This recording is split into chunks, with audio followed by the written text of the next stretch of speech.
Allison Atkinson, founder of Dermaflage. At Dermaflage, it's our mission to create products that help fix a lot of the little imperfections that make all of us feel insecure.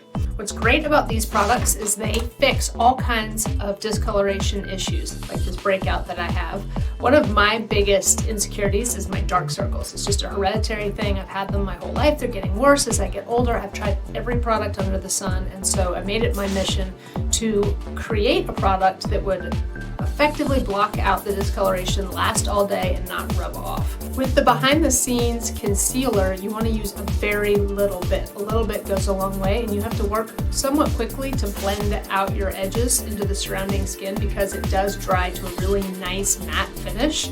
It's not tacky like a lot of really heavy concealers are.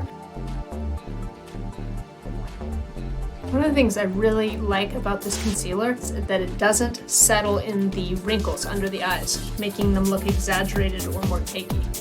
Behind the scenes is waterproof, it lasts all day, and you need to use a makeup remover to remove it. Okay, so now I have everything concealed. I'm going to go follow up with my foundation using our Made in the Shade mineral powder, which I like for acne-prone skin because it doesn't clog the pores, it's very lightweight, and never looks cakey. But really the great thing about behind the scenes concealer is that you don't need a setting spray or a powder. It dries down matte on its own.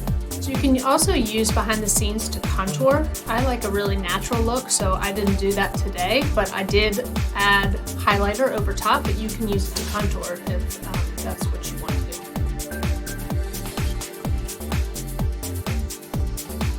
Okay, so that's it. I look a lot better than I did when we started. I hope that was a helpful tutorial.